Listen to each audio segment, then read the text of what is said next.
Hello everyone, welcome back to the channel. Now in this video we are going to actually implement those rotations that we are talking about. Okay, what are the rotations that we are talking about? Left rotation, left right rotation and right left rotation. So far in our AVL tree implementation, which is a self-balancing tree, we talked about okay in which scenario we'll be doing left rotation, in which scenario we'll be doing right rotation, right?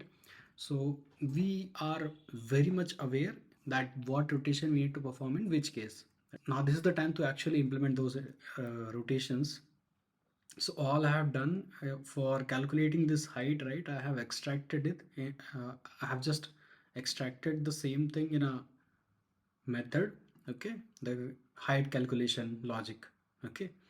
And this as well we can extract in a separate method, which is a balance method. Let's do that. Balance, and that's it. Okay, now what do we need? Okay, we have our balance method in place.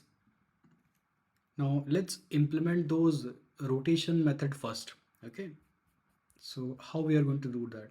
Let's understand the logic behind the implementation first, and then it will become just a piece of cake. And like the famous quote says, right, think twice and code once. We are supposed to think more on logic first. Implementation is just a piece of cake. Currently, as you can see, we have this tree structure. Let's assume you don't have 15 right now. Okay, you have this structure and I'm removing this as well. Let's say you have this right heavy tree, right skew tree. Okay, this 10, 20, 30. In this particular scenario, you will have imbalanced at 10 after adding node 30. Okay, so you will be doing a left rotation on node 10. Okay, so new what will happen? 20 will become the new node. The same logic we have written here. New root will become root dot right child. So currently root was 10 and then 20 was the right child, which will become the new root, and this 10 will become the left child of the root. So new root's left child will become 10, and that's the same logic that we have written here. Now think of a scenario when there is a element present in the left of 20 as well, and let's say like this.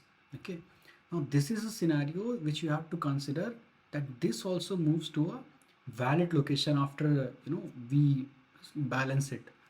That's why we have added that one line, that this 50 will become the right side of 10.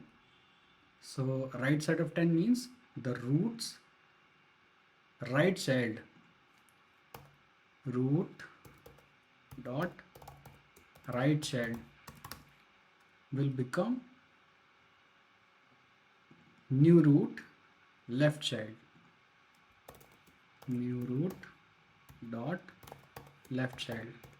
So what you have written here, new root's left child, which is this right now, will become the right child of the root, and then we are going to assign the left child of this root, which is 10. So this is the logic that I have just explained you when you're going to perform those rotations, right? How the pointers are going to move, and this is the exact same thing that you're going to write in code as well. So let's implement those rotation methods first, so that I can show you this in practical. Private AVL node. We are going to return the node, the new root after balancing it, after rotating. So new root. Let's perform right rotate first,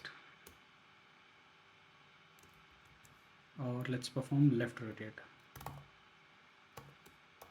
Left rotate, because this is the same scenario that we discussed just now, right? This is a right skew tree. We are supposed to perform the left rotation. In that scenario, we are supposed to do this logic. So that is what we are trying to write here. Left rotate wherever the imbalance is there. Let's pass that node.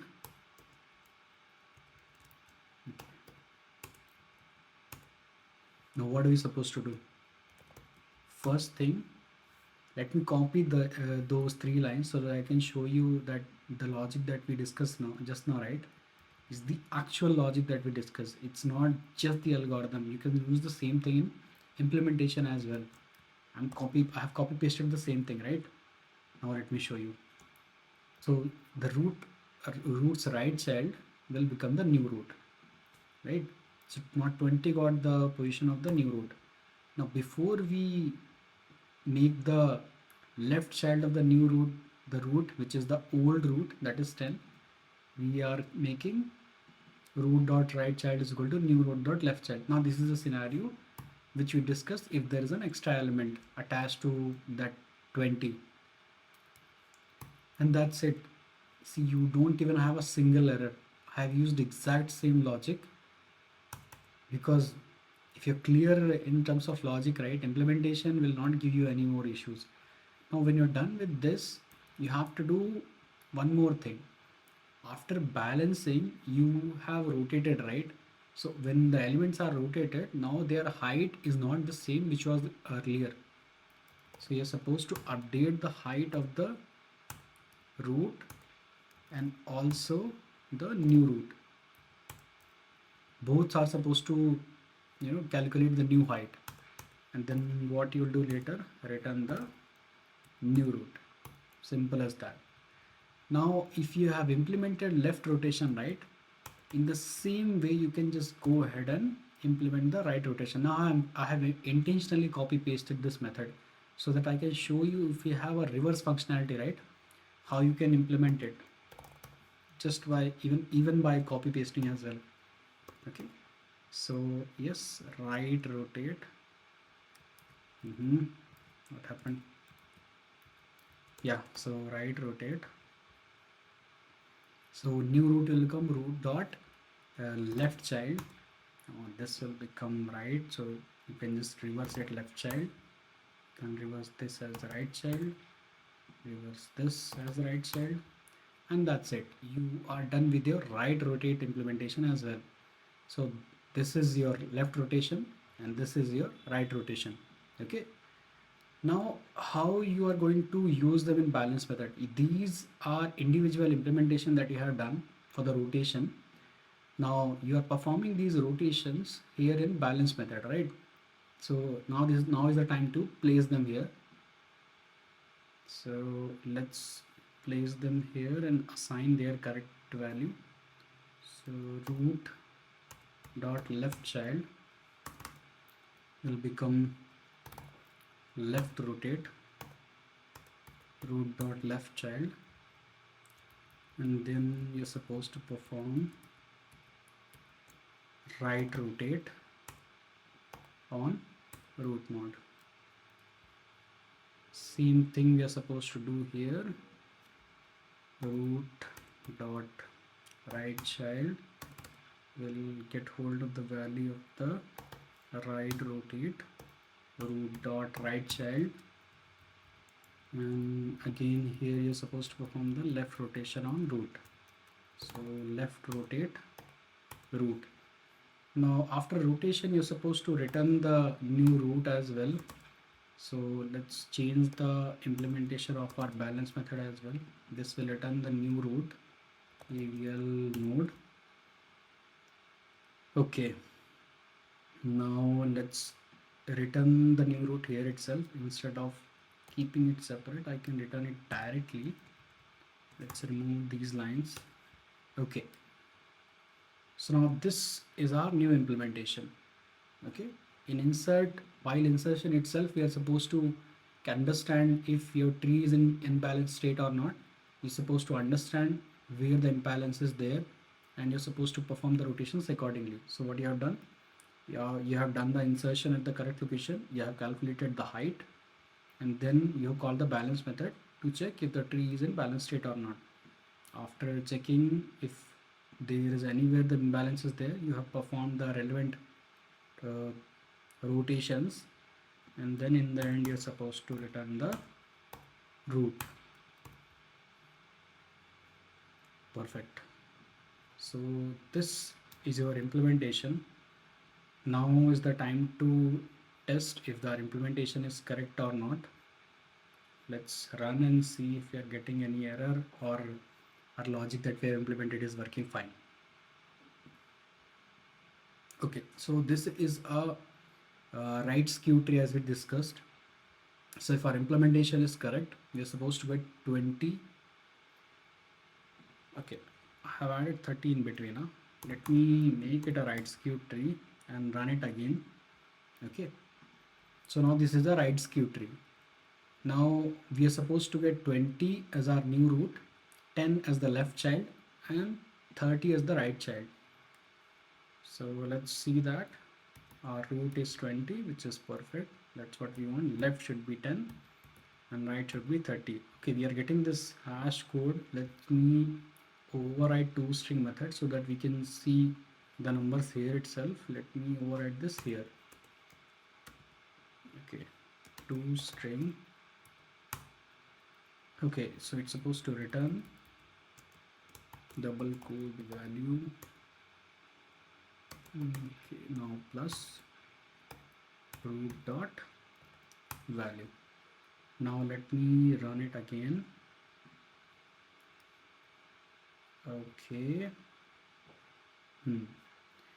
Now let's see. So our root has value 20. Now this is the advantage of overriding the toString method. See, we are getting here itself. Okay, there is something right, something not right.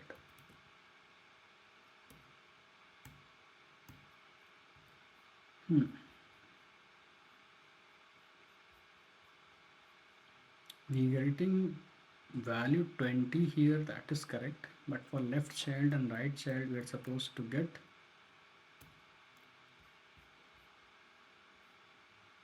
this value. Why we are getting this root dot value? Okay, we have written root dot value, sorry, just value is enough. Root will get this value. Let me rerun this. Okay, now you will get the correct value at their individual node level. So at the top level we are getting 20, right, which is our new root. Let me rerun this. So as you can see, we have a new root as 20. See, now we are getting the correct value. Left child as 10 and right child as 30. Another, obviously these are null. Now let me show the other way around. Make it a left skew tree, which means first element let me make 30, second one is 20, and the last one is 10. Now this is not a right skew tree. Now this is a left skew tree. Now the rotations is supposed to happen in a reverse manner. Now if we have written code correct for both of the rotations, right, then only we are supposed to get the right answer for this one. Let's test that one as well. So yes, we even in our left skew tree we are getting the correct node, and we are getting the correct left and right child as well. So yes, we are right in this way. We have done the correct implementation, and that's all we have as part of AVL node. We understood what is AVL tree, sorry. So what we understood, AVL tree is the self-balancing tree. While inserting any node, we understand if the tree is in balanced state or not. Whenever you add a new node, we calculate the height of the tree, okay, and we calculate the balance vector of each node. Using this balance vector, we understand the imbalance happened at which particular node, and then there we understand what type of rotations we need to perform to make the tree balance.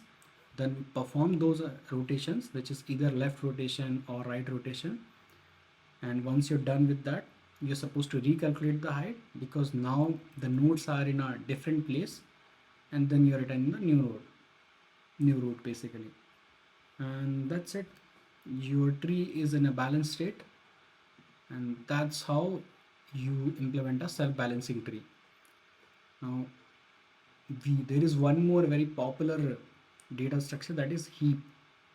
We are going to understand that from next video onwards. That's all I wanted to explain as part of this video. See you in the next one.